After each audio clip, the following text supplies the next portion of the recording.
सबसे पहले डॉक्टर मेहर मुझे ये बताएं कि सेहत पे जब हम बात करते हैं, यूर ए जनरल फिजिशियन, आपके पास बहुत केसेस अब आ रहे होंगे, एक नई चीज़ जो शुरू हुई, पहले जो वेप आया था तो लोग वेप के पीछे पड़ गए थे, अब एक नई बात आ गई मोंजारो और ओजेम्पिक। बिल्कुल ठीक है, इसके नुकसानात और फ़ायदे बता दें। देखें आमना, ओजेम्पिक की अगर हम बात करें तो ये अभी एक नया ट्रेंड है जी।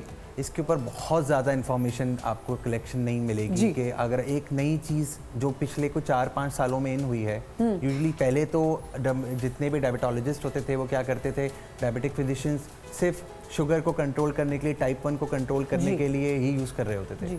अब उसको अब ट्रेंड बन गया है कि वेट लॉस के लिए यूज़ किया जा रहा है, अपनी भूख को मिटाने के लिए यूज़ किया जा रहा है। शुगर का ताल्लुक अब उसमें से ख़त्म होता जा रहा है। पॉजिटिविटी तो यही है कि ऑब्वियसली अगर आप वेट लॉस के लिए यूज़ कर रहे हैं तो yes they are positive science, patients को वेट लॉस के जो हैं वो अचीवमेंट्स भी मिल रही हैं।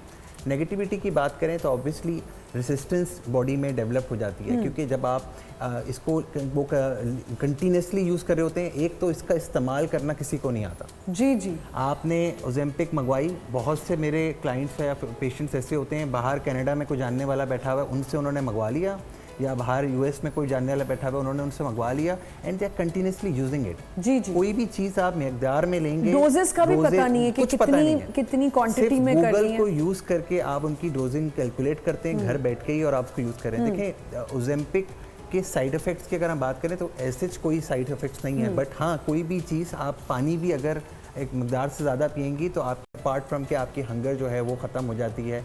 हाँ, स्किन इश्यूज इसमें ज़रूर इन्वॉल्व होते हैं, लॉन्ग टर्म में यूज़ करने में छाइयाँ आपको काफ़ी मिलती है, स्किन लटकने का सिलसिला जो है वो अब काफ़ी रिपोर्ट हो रहा है। 2023 की एक रिपोर्ट थी जो ऑस्ट्रेलियन मेडिकल काउंसिल ने रिलीज़ की थी, उसके हिसाब से वो ये भी कहते हैं कि ओजेम्पिक का prolong use can lead to skin breakouts, can lead to infertility as well. जी। ठीक है, मगर ये अभी तक कोई प्रूवन नहीं है, this is just a study, and studies are still being going on, and in the future कुछ आने वाले सालों में हमें इसके साइड इफेक्ट्स थोड़े क्लियरली दिखेंगे। बिल्कुल, हमें हमारी दोनों डॉक्टर्स ने अभी बताया कि उसको हम कैसे बैलेंस कर सकते हैं। डॉक्टर नाजिया, डर्मा में क्या आप देख रहे हैं, किस तरह इसको देख रहे हैं कि अगर कोई कर रहा है, ये यूज़ कर रहा है, अपनी सेहत को बिल्कुल इग्नोर करके सिर्फ ब्यूटी की तरफ आ रहा है, तो क्या आप रेकमेंड करती हैं कि अगर आप खाना पीना अच्छा नहीं कर रहे और आप दुनिया जहान की मशीनें लगा के मुंह पे अपने आप को ठीक करने की कोशिश करें? नहीं, देखिए सबसे बड़ी बात ये कि अगर हम मोंजारो के उसकी ओजेम्पिक की बात कर रहे हैं तो उसके जो साइड इफ़ेक्ट्स हैं वो तो आपको पता है कि स्किन पे आ ही रहे हैं, बिल्कुल आ रहे हैं, क्योंकि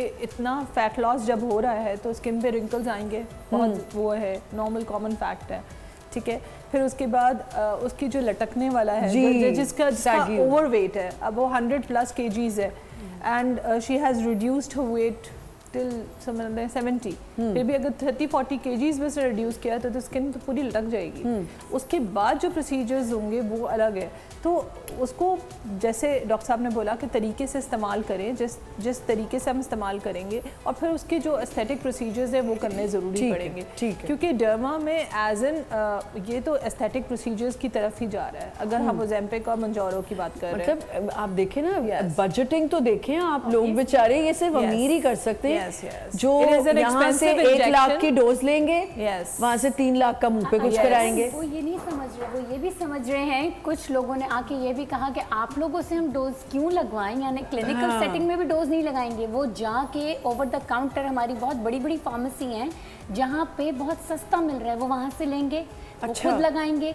और वो खुद लगाने के बाद उन्हें कुछ भी होगा, इमरजेंसी में जाएंगे, वॉमिटिंग्स होंगी, व्हाटसोएवर होगा, लेकिन वो लगाएंगे खुद, यूट्यूब पे सब पड़ा हुआ है। मतलब आपको पता है कि आजकल यहाँ तो कोई वो तो है नहीं, हमारे चेक इन बैलेंस तो हमारा वैसे भी PMDC देखता नहीं है कि क्या डॉक्टर्स अलाउड हैं अगर कोई लेके आता है आपके पास इंजेक्शन और आपको कहता है जी मुझे ये डोज लगा दें, तो क्या आप डॉक्टर्स कभी भी नहीं कर सकते हैं? नहीं, ऐसा करना नहीं चाहिए, लेकिन यहाँ मैल प्रैक्टिस तो आपको पता है बहुत हो रही है, दिस इज वेरी कॉमन, करते हैं बहुत ज़्यादा लेवल पे करते हैं। यस, डॉक्टर नाजिया की बात बिल्कुल ठीक है कि अगर किसी भी एक पेशेंट ने 30-40 kgs रैपिडली लूज कर लिया विद इन अ मंथ और सो 2-3 मंथ्स में, अब उसका मसल तो लॉस हो गया, फैट लॉस हो गया, स्किन कहाँ जाएगी, उसको सर्जिकल प्रोसीजर करवाने पड़ेंगे। आप लोग अग्री करेंगे, इतनी ज़्यादा सैगी स्किन किसी मशीन से ठीक नहीं होती है, उसको सर्जरी मसला वहीं पे आ रहा है ना कि लैक ऑफ रिसर्च, क्योंकि ये मेडिसिन बाहर इजीली अवेलेबल है, किसी से आपने अपने रिलेटिव से मंगवाई, वो लगवा ली, आपने ये रिसर्च नहीं किया इसके बाद मेरी स्किन पे क्या फ़र्क आएगा। सुनिए, रिसर्च फिर कहाँ करें? गूगल तो आपको कब्र में पहुंचा देगा। जो रिसर्च में हम देख रहे हैं ना वो सिर्फ वेट लूज को देख रहे हैं कि वेट लूज हो रहा है, वेट लूज हो रहा है। मैं थोड़ा सा साफ ये है, लेकिन गूगल रास्ता इतनी मुश्किल से घुमा फिरा के लेके जाती है। इसीलिए तो कह रहे हैं कि जिसको नीडेड है वो डॉक्टर के पास जाए। बिल्कुल, डिस्कस करें, गाइड करने की कोशिश करें लोगों को। मैं थोड़ा सा क्लियर ये करूं कि साइमा,